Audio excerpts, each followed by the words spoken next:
Welcome to another edition of Critical Issues, Alternative Views. I'm Ron Kramer from the Department of Sociology at Western Michigan University, and I'm joined today by Felix Brooks, who is the Director of Diversity and Inclusion at Kalamazoo Valley Community College. Our sidekick, Don Cooney, is off on assignment, as we say in the business, right? Yep. So Felix and I are going to handle things by ourselves today without Don. And that's a difficult task, but we'll see what we can do, right? I think we can pull it off. we can handle it. So April 15th is coming up, tax day for many Americans, and we thought it might be appropriate to focus a bit more on the federal budget as tax day approaches, and in particular to look at the impact of the Pentagon budget or the military budget in the overall federal budget. So to get us started, I want to just make sure everybody has an understanding of exactly how this system works. And so the first thing I think that's important to point out is that you need to make a distinction between the discretionary budget, that money that Congress has the ability to allocate and spend, and then the trust funds, right? Because often people are going to blur those together. In fact, Felix, I don't know if you know this, but back during the Vietnam War, Lyndon Johnson was the one who first did this sleight of hand, where he combined the discretionary budget with the trust funds to come up with what they called a unified federal budget. Mm-hmm. And of course, the main reason he did that, because it brings military spending down as a percentage of the overall federal budget. It definitely does. So if we just look at the discretionary budget, again, this is the money Congress has the ability to spend. When we look at that, the Pentagon budget or military spending takes up about half of that budget. Different people have different calculations, but it almost always comes out around 50%, if not more, with some calculations. Now, when you mix in the trust fund, so this is Social Security and Medicare, Medicaid, and those kinds of things. Now, Congress doesn't have the ability really to touch this money, except they can borrow from those funds, but they're not making the allocations there. The money is coming from a separate tax, right? Yeah. So the payroll tax is what's funding this. So it's a separate tax stream, and it gets paid out separately to people who qualify for Social Security or Medicare or Medicaid. So if we combine that money, and it's a large amount of money, if you combine that in with the discretionary funds and create what you call the overall a unified federal budget, then it brings military spending down to about a quarter, about 25%. And that's the ironic part about it, and I think most people notice intuitively, if you look at your check stub, you're going to see Social Security, FICA money taken out. There's no line item in your check stub for military spending. Right. And that's the ironic part about this whole thing. So Yeah. So to do this, to create this unified federal budget, tries to, in a sense, hide the huge impact that the Pentagon budget has. So let's just, again, so everybody knows the basic terms here. When we're talking about the Pentagon budget now, there's the base budget. So every year the president proposes a certain amount of money that's going to go to the Pentagon, and of course the Congress ultimately then has to hash that out, and so eventually they decide on an amount of money that's going to go to the Pentagon, and out of that the Pentagon can do most of what it does. So the base budget for the Pentagon, I think for this coming year, is going to be somewhere around $523 billion. Is that the figure that you pretty close to the 577 that I had, Yeah, and it varies. I mean, it's interesting to me when I look at different people talking about it, it does tend to fluctuate around a little bit. Not exactly sure what affects those calculations, but one of the things that is affecting it right now is the Budget Control Act.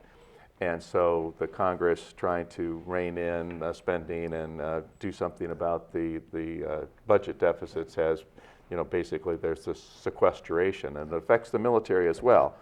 And so I think they're saying that probably when the sequestration kicks in, that it's going to end up being around 523. But I think the proposals were for higher amounts. Much higher, for a higher amount, definitely, yeah. But we're talking over $500 billion, which is the base budget for the Pentagon. Now, we have to also take into account something called the Overseas Contingency Operations Fund. So what this is supplemental money that Congress allocates now for the wars in Afghanistan and Iraq. Although we're not fighting the war in Iraq anymore, right? No. And we're winding down the war in Afghanistan, but we're still allocating money. But activities for things like the Libyan operation that we were involved in, and the limited role that we've played in Iraq lately with respect to Syria and ISIS. So this is extra money that the Pentagon gets to, and sometimes they bill this as emergency money. Yeah. But you were making a point to me earlier before we came on camera that what's the emergency about some of these Emergencies usually come up all of a sudden. We've been involved in the Middle East and other wars, in this particular case, this last cycle for what, since 2004, 2003?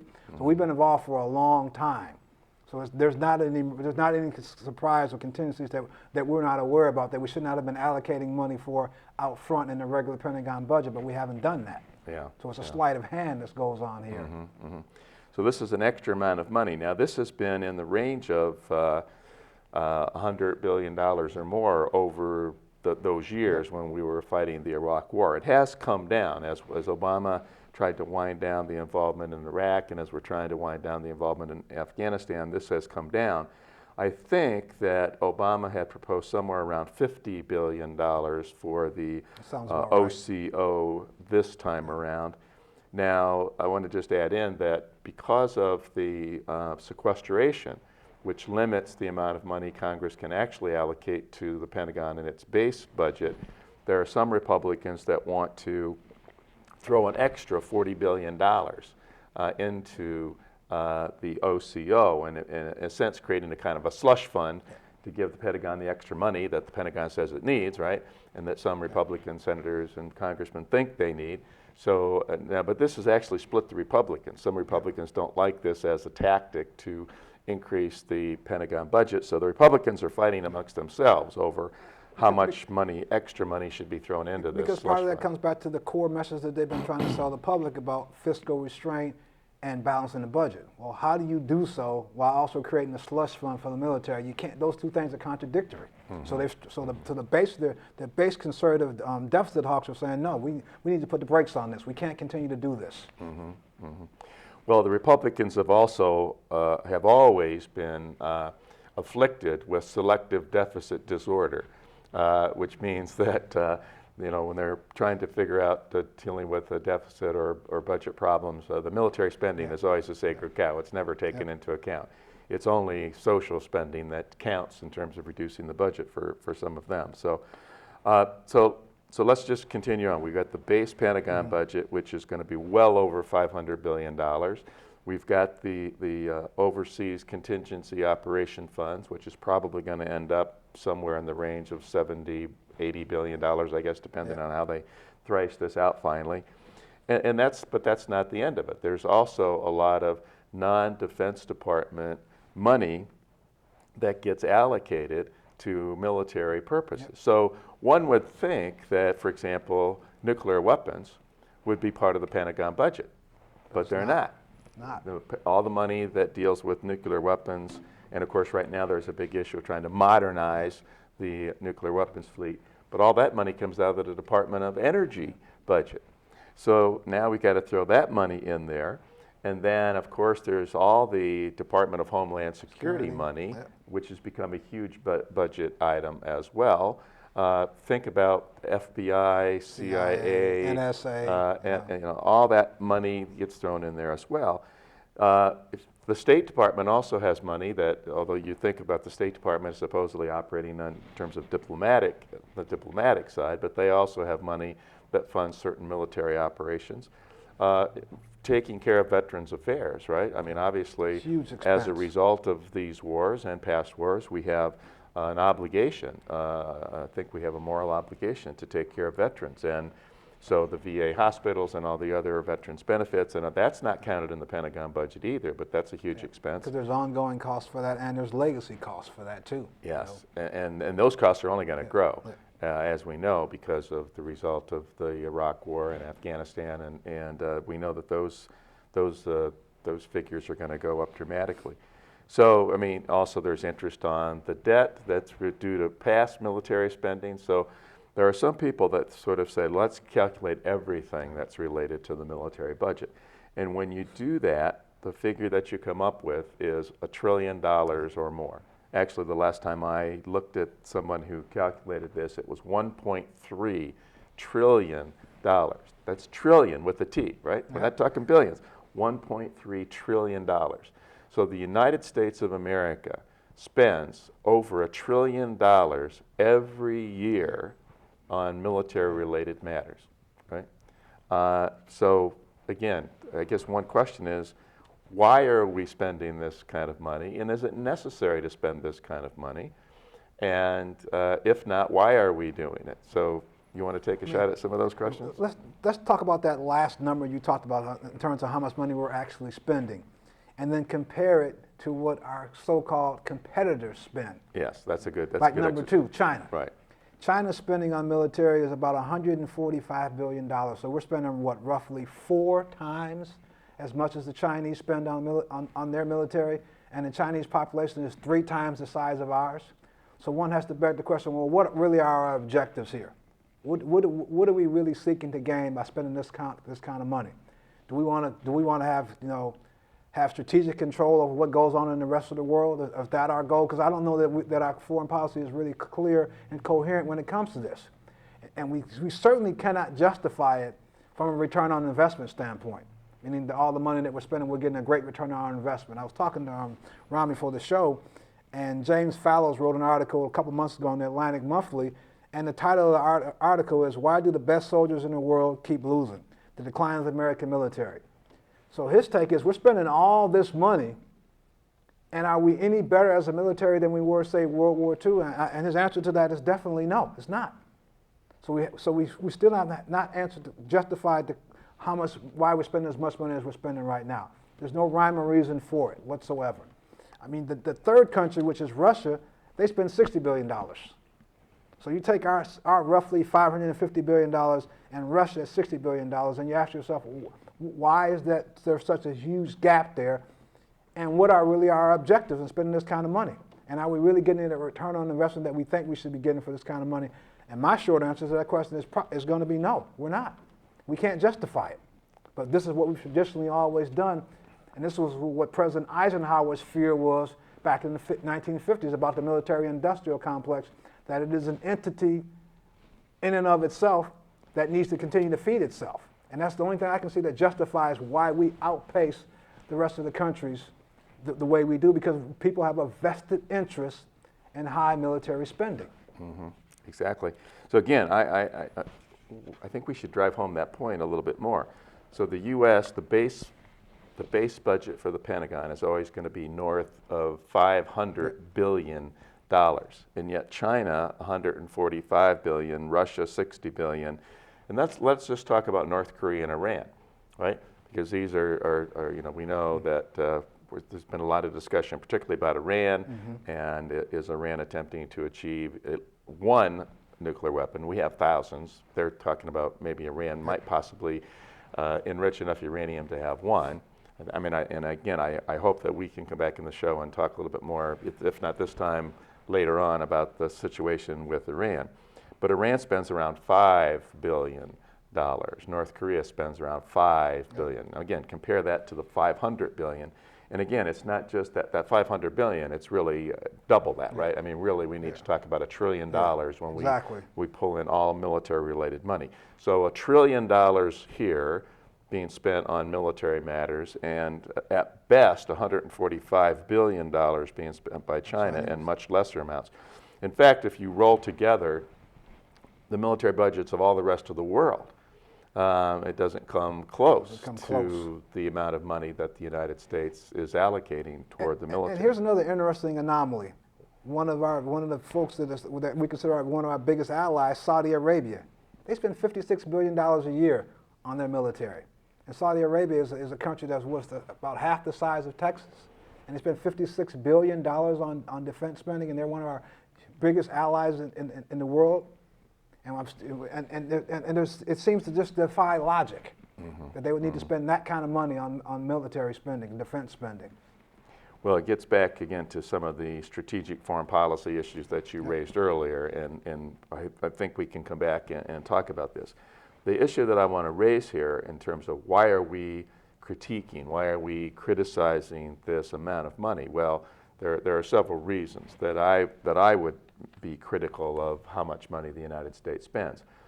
One is simply to look at the foreign policy and come back and critique that foreign policy, what this really means in terms of our involvement with the rest of the world. And I think mostly that is to the detriment of the world community and the international community, and also to the people of the United States. But leaving that aside for the moment, let's just come back, because when you set a budget, you have to establish priorities, right?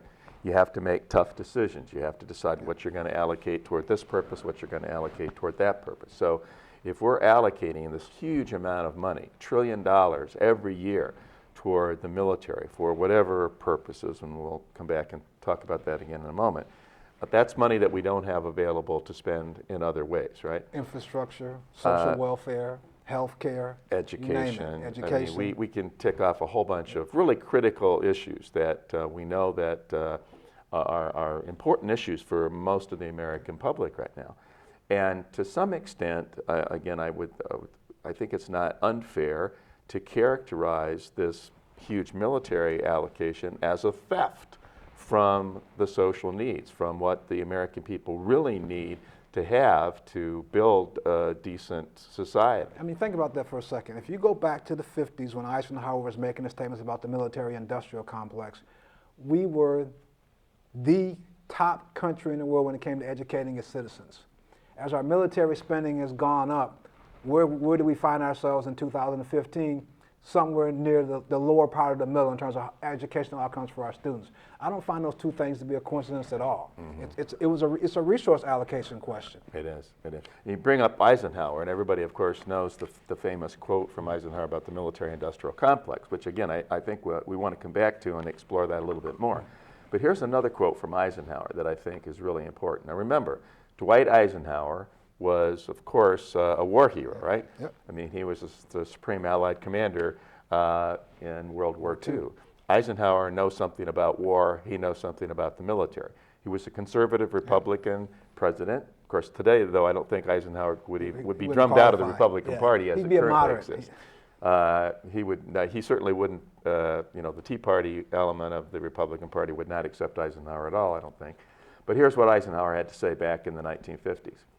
He said, every gun that is made, every warship that is launched, every rocket fired signifies, in the final sense, a theft from those who hunger and are not fed, those who are cold and are not clothed. Any nation that pours its treasure into the purchase of armaments is spending more than money. He said it is spending the sweat of its laborers, the genius of its scientists, and the hopes of its children.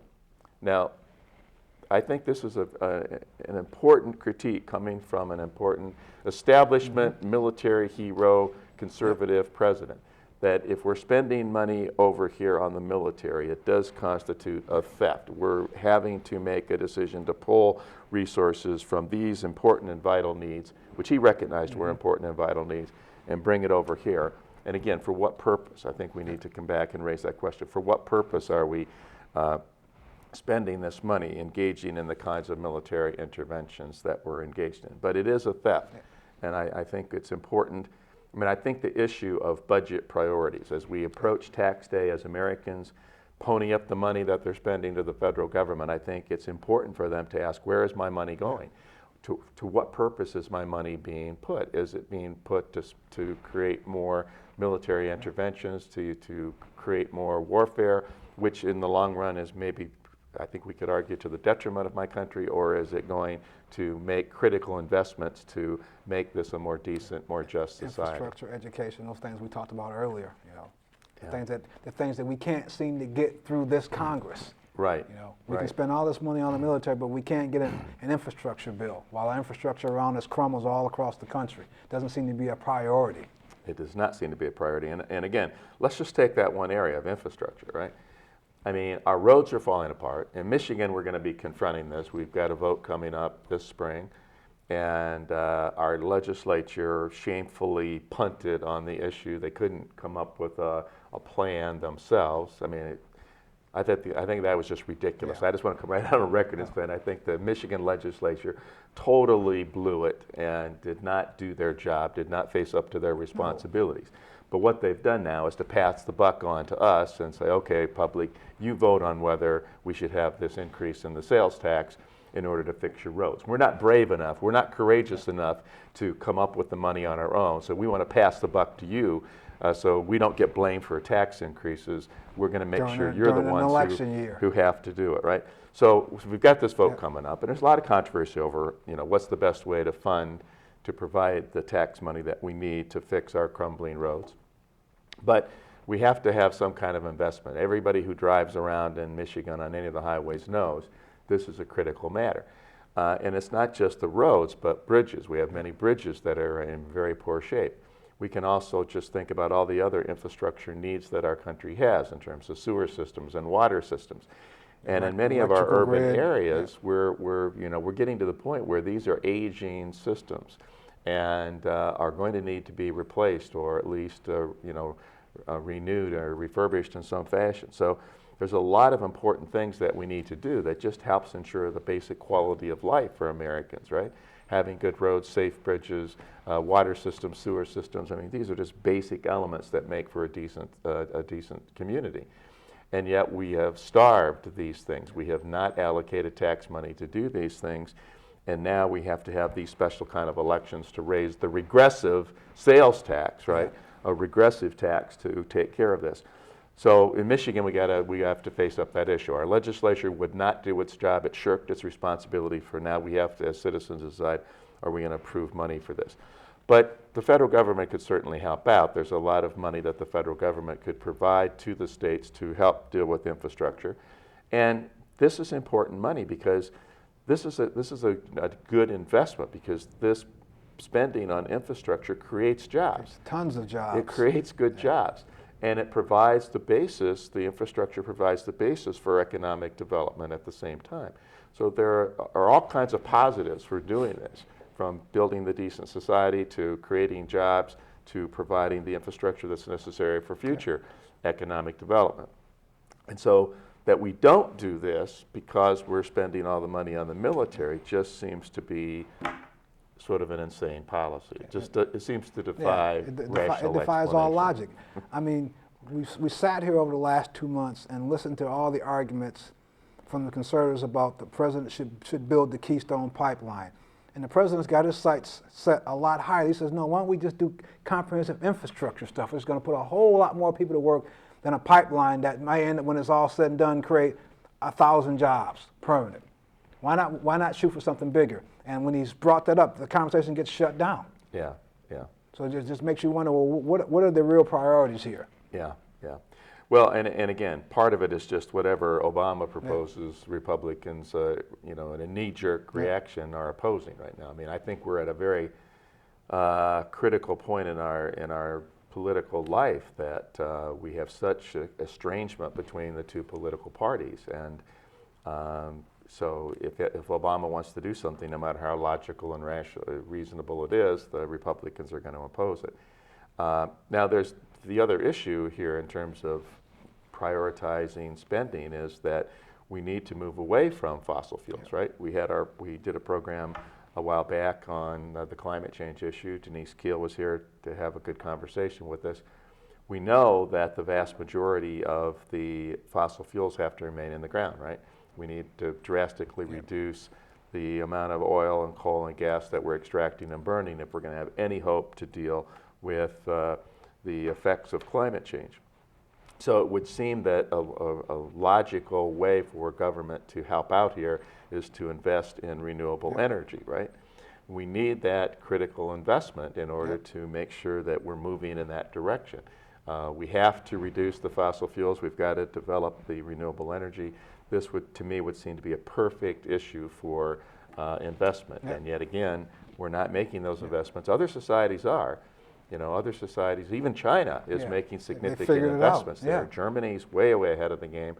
So other societies are making those critical investments, but we're not. And that, again, is going to be to our detriment in the long run. And again, if we look at the numbers that we talked about earlier, if you look at how much those countries are spending on military spending, it's significantly less than what we're spending, so they can reallocate funds to some of these other areas. I mean, whether people agree with the Chinese philosophy or not doesn't matter. They figured out that we got to spend money in these areas. We got to spend money on infrastructure. We got to spend money moving away from coal and dirty fuels to a more clean and efficient system. And it's going to cost us less money in the long run if we do that. And we couldn't do that if we were trying to match the United States dollar for dollar on military spending. Right. Because it skews all your priorities when you do it that way. Yeah, exactly. And I guess that's our biggest point here is the skewed priorities here.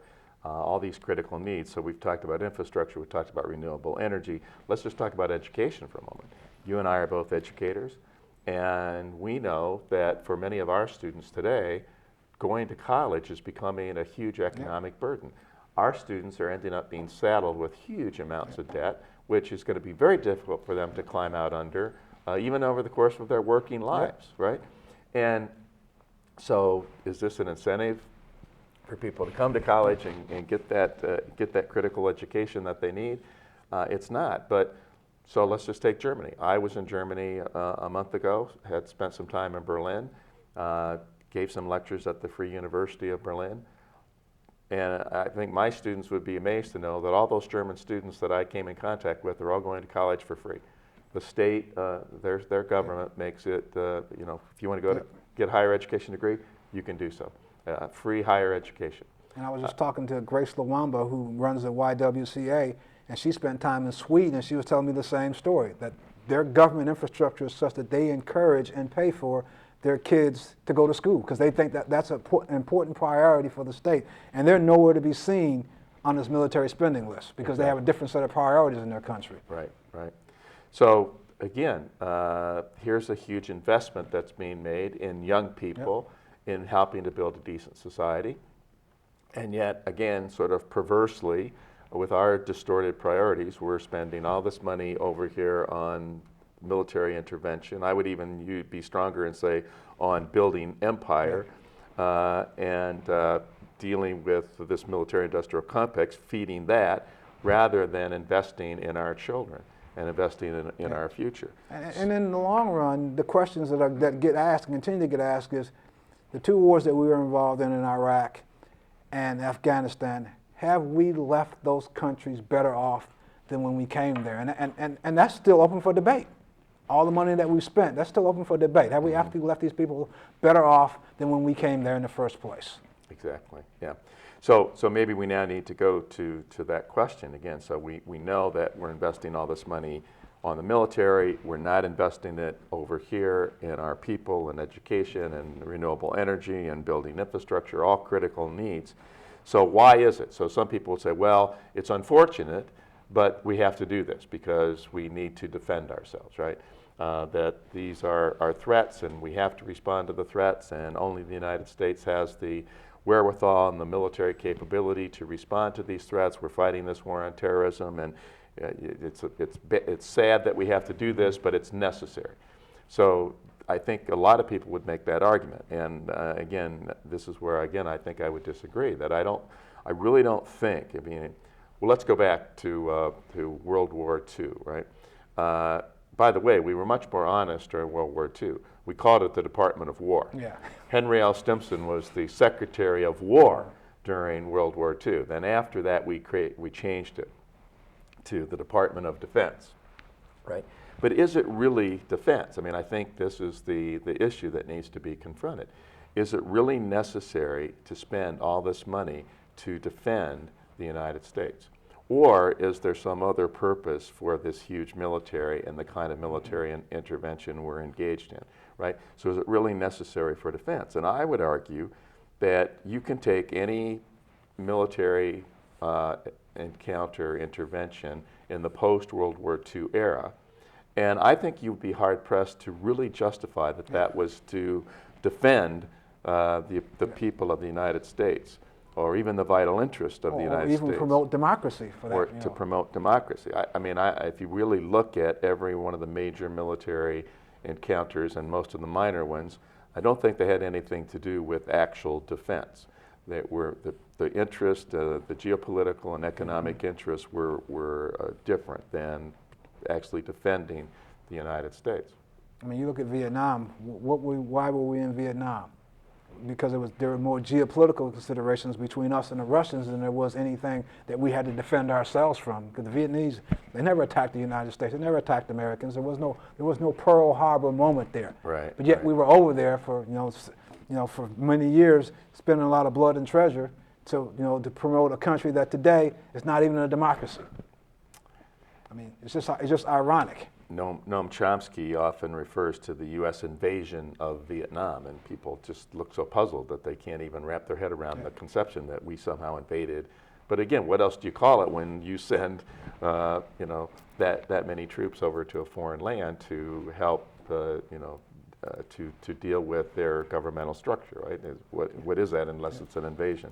So yeah, I mean, I think we can point to Vietnam and almost every other involvement in the post-World War II era. Now, of course, all this goes back to the fact that the Cold War developed at the end of World War II.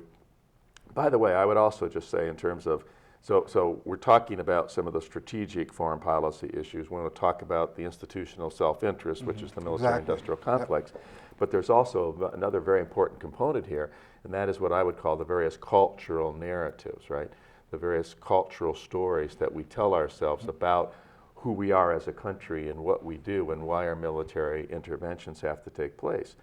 And so, I mean, and the concept of American exceptionalism, I think, plays a role destiny, here. Saving the world preserving the world for democracy. Making the world safe for democracy was Wilson's comment during World War I.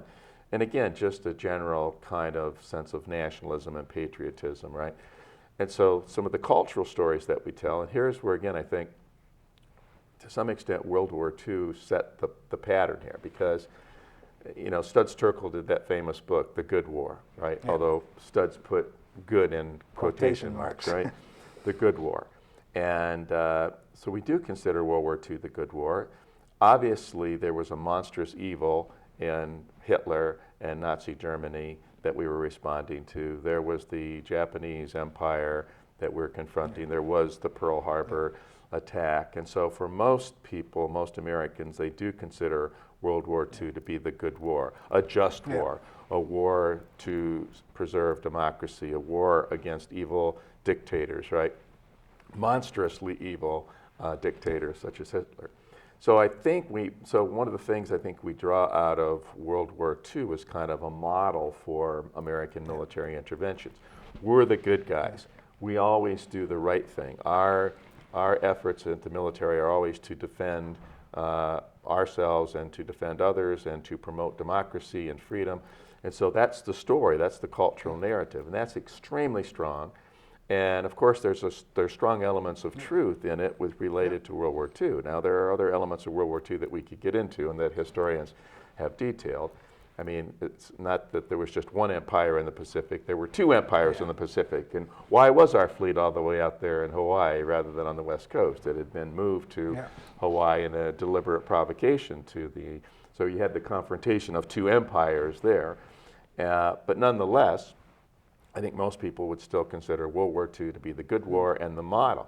And so that becomes the cultural narrative that gets carried over to every other intervention. So we always sort of cast ourselves back into those particular terms, right? The guys with the white hats. Yeah. We're the guys with the white hats. We're the good guys. We're the ones who are defending democracy. And yet, if we look at American foreign policy since World War II, I don't think that really stands up to scrutiny. That what happened at the end of World War II is that there emerged out of that confrontation between another superpower, the Soviet Union, right? So the Cold War between the Soviet Union and it started before the Hot War actually ended. And then in the post-World War II era, we made a number of strategic decisions to maintain the military, to invest in the Central Intelligence Agency, to confront the Soviet Union at every possible place, and I think we ended up mischaracterizing a lot of Soviet moves to put it into that framework. And then, of course, we're also advancing our own geopolitical and economic interests, the interest of American corporations. We want to have access to markets and scarce resources and cheap labor. Even if it meant us supporting governments that were as anti-democratic as you could get, whether it was in Central America, Latin America, or in the Middle East. And we start to look at the actual record of U.S. interventions, either direct military interventions or CIA interventions, it ends up being a rather sorry story. I mean, time after time, what we end up doing in the post-World War II era is toppling a democratically elected government, right? And that happened in Central and Latin America, and it also happened, most people don't recognize, it also happened in Iraq and Iran. It did. I mean, I think if we really can't understand what the current situation in Iran is without going back to that what happened in 1953, right? The democratically elected president of Iran was overthrown by CIA involvement. It opened the door then for the Shah to come in. Of course, the Shah was a brutal dictator. And again, then the Shah was finally deposed by an Islamic fundamentalist movement within Iran, which then led to the hostage situation in the late 70s and the change in government of the Iranian Revolution. And so now we find ourselves at odds with the Iranian government, the mullahs who run Iran today. So our current problem, our current negotiations, our current relations with Iran can't be understood unless you put them in that broader context. You have to look at that historical context, and much of the same is true with Iraq. Same sort of history with the United States overthrowing a democratically elected government and ended up getting Saddam Hussein, who was a dictator who was our partner for many, many years. And then as a result, we end up in Iraq, many years later, and we have all these issues that are going on there, but we set the table for that struggle many years ago. And we supported Saddam Hussein for many, many years. We supported Saddam Hussein when he attacked Iran, right? We encouraged him in that particular war. And then again, you mentioned Central America. I mean, it's one sorry story after another in Central America of U.S. intervention. We overthrew the democratically elected government in Guatemala. Later in Chile. We intervened in El Salvador, in Nicaragua. I mean, one story after another. So, I mean, the United States, we like to think of ourselves as the good guy, the ones with the white hats, always doing the right thing, promoting democracy. But if we really take a critical look, a closer look at what has been driving our foreign policy, it has been trying to prevent independent nationalist movements from taking over in other countries, because that's not in the larger corporate interests of U.S. corporations and not in the larger geopolitical interests of the United States as it struggled with the Soviet Union in the Cold War. So we're not the good guys. Which had very little to do with democracy. Exactly. Exactly. So again, the fact that we're overthrowing democratically elected governments in an effort to block independent nationalist movements and governments coming to power that we're going to take care of their people and not just service U.S. corporations, right? Or promote the geopolitical interest of the United States government. If people want to get a sense for what was really going on, I mean, and you have to go back to the 50s. And again, despite all of the praise we've heaped on Dwight Eisenhower, he also has to come in for a fair amount of blame in this situation. But mostly it was because of the CIA and the State Department at the time in the 1950s. And it's the two brothers, the Dulles brothers. There's a great book by Stephen Kinzer, journalist Stephen Kinzer, called The Brothers. If you really want to understand American foreign policy after World War II, you have to read The Brothers. You have to understand how John Foster Dulles became Secretary of State and how his brother Allen Dulles became Director of the CIA. And they were responsible for many of these early interventions in the 1950s during the Eisenhower administration. I mean, what happened in Iran that we mentioned, what happened in Guatemala, the beginnings of the situation in Vietnam, all can be traced back to the decisions and interventions that the Dulles brothers made. And they were extreme Cold Warriors, right? They really were engaged in the Cold War against the Soviet Union, and they engaged in all these tactics in their effort to battle the Soviet Union, but are also battling, again, these independent nationalist movements. So a lot of the groundwork gets laid, and of course that simply continues. And it didn't matter if it's a Democratic president No, did not coming in matter. or a Republican president. I mean, both political parties basically in that post-war World War II era were in agreement with this overall thrust of American foreign policy. And that narrative has set the tone for every war that we've been involved in since the 50s, which, like as you said before, the World War II was considered the good war. But since that time, with very few exceptions, I can't see a place where we've been involved where the players have been that clear. The sides have been that clear. It's been much more murky, much more, much more dirty in terms of what the real realities were and the consequences for both those countries and for our involvement. And we need to only look to the Middle East again, another murky situation with lots of different contending actors. There's Iran, there's Saudi Arabia, there's the State of Israel, but there's also what? Oil, right? And lots of it. And lots of it. So we have to come back again to, the strategic decision to go after, and it goes back to Roosevelt signing the deal with the Saudis, right? The Saudi family.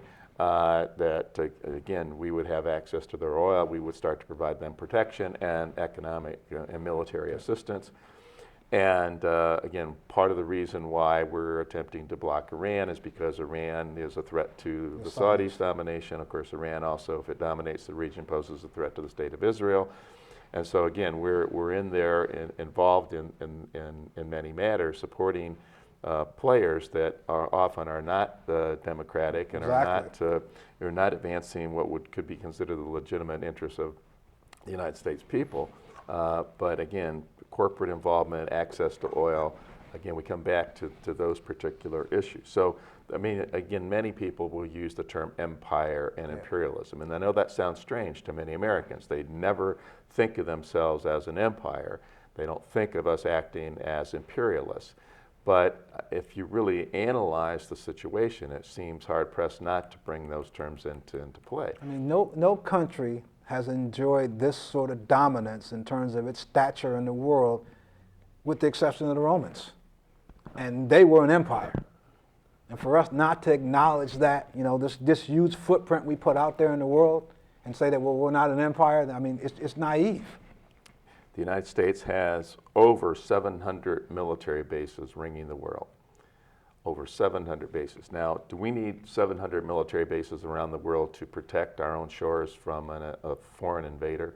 Do we need 700 military bases for the legitimate defense needs of the United States? I don't think so. And so again, what are the purpose of these 700 military bases? To provide the ability to intervene or to influence a variety of situations, again, for the economic interest of American corporations or the larger geopolitical interest of American politicians as they see them in this sort of global chess game. You craft this narrative in the 50s, and we talked about that. Then you build an infrastructure around that narrative that both parties have historically subscribed to a lesser extent or not. And then you have all the vested interests that we have in our own country to keep that narrative afloat, and you have all the spending on top of that. Right. And what I found historically is that when countries or individuals have a narrative or a way they see the world, and that's gone on for quite some time, it is very hard for them to move off that narrative. Because then it starts to question everything you thought about the world, and people don't want to have that discussion. They don't want to have that conversation. Right. So again, the Cold War and the 700 military bases, the interventions, whether from Vietnam to Iraq and Afghanistan, they're all covered by this cultural narrative, this story about what the United States is attempting to achieve here, right? So this notion of American exceptionalism, that we are a uniquely moral country and that we have a unique purpose in the world to advance democracy and to carry out the mission, the civilizing mission, or whatever the mission is supposed to be. So that story is very difficult, and of course Americans, it's a feel-good story, right? To see, okay, our country's good. We're the moral force in the world, and therefore what we're doing is necessary and good, and we don't want to have to spend all this money on the military, but it's absolutely necessary for us to carry out this. And to give you an idea of how powerful that narrative is, let's take what happened in Iraq. when we just went over there and we invaded on the precept of we're going to find weapons of mass destruction, and we don't find any. And yet you still have no apology from our government saying that what we did was wrong. People who are the most hawkish on this to this day have not backed off on the fact that they still think we should have went in there, even though the reasons that we said we were going in there turn out to not be true. Completely bogus, and the intervention has only had disastrous consequences across the board. And there would be no ISIS to fight today in Syria or Iraq had it not been for the U.S. illegal invasion of Iraq, which created all the conditions that led to the development of this particular movement by various disgruntled Sunni groups in Iraq. So yes, so this has had disastrous consequences on almost every level, but yet we continue to justify it under this broad banner of American exceptionalism. So it's a form of denial is what it is. It's a form of denial, what I would call interpretive denial. We deny the bad things that we're trying to point out and the criticisms that we're raising here. We deny those because of the broader interpretations that we're making about our motives and our role in the world. And I think Margaret Heffernan will refer to it as willful blindness. So what we engage in when we have all the facts in front of us, and yet we still continue to put our heads in the sand. Even when the actual things come out that counter our narrative, we don't want to see that. We don't want to own up to that. So we've talked about sort of the strategic foreign policy objectives, which we could kind of, wrap under the concept of imperialism. Again, the United States advancing its own economic and geopolitical interests in the world at the expense of democracy or what would be the right way to proceed in most situations. We can also talk about those cultural narratives, but something you brought up early on is the military-industrial complex. And we're back to Dwight Eisenhower now, right? Eisenhower famously warned against the undue influence of the military-industrial complex in our society, and lo and behold, there it is, right? I mean, just imagine that metaphorically speaking, you go up to a trough, and everybody has a small cup like this, but the military has this large cup that they get to operate with all the time, and all the folks that get fed from that trough have a vested interest in making sure, you know what, you got to keep going up there with that same cup. We don't want to hear anything else that's going to deviate from us being able to make profit or make money off the selling of military arms or the war economy in general, because supposedly the war economy is supposed to be a great economy. When we're at war, the economy is pumping. It's sort of like its own engine. Even though the myth of that story has gone out the window many years ago, people still subscribe to it because again, they want that big cup. There's a lot of money. There's a lot of people who have vested interest in continuing to maintain things the way they are. So we have some institutional actors here, right?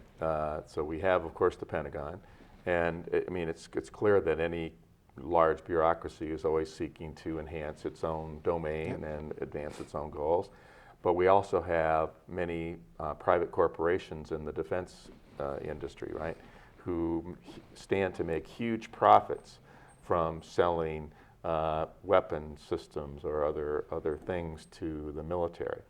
So Eisenhower talked about the military-industrial complex, the way in which those two things can come together. And of course, it's a mutually reinforcing system, isn't it? The Pentagon's budget grows, profits flow to the corporations in the defense industry, and it's you rub my back, I rub your back kind of situation.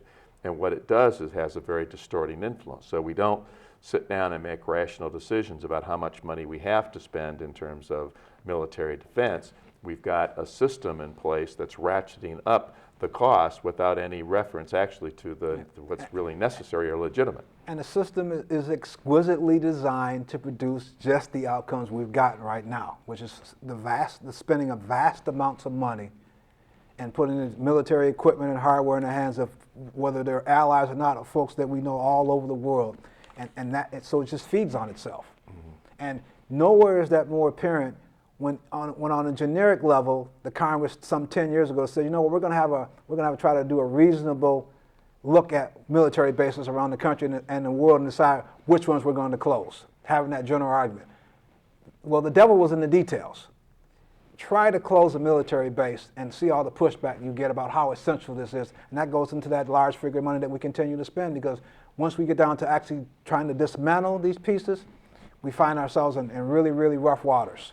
Politically, it's almost impossible to do that. So Eisenhower should have said the military-industrial congressional complex, because you've got to bring in the Congress to this part of the equation. So the military spending, the Pentagon's been very smart about this, so when you have a huge military project, you spread out the spending in as many possible states as possible, as many different congressional districts, so that you get that buy-in from the local congressman, right?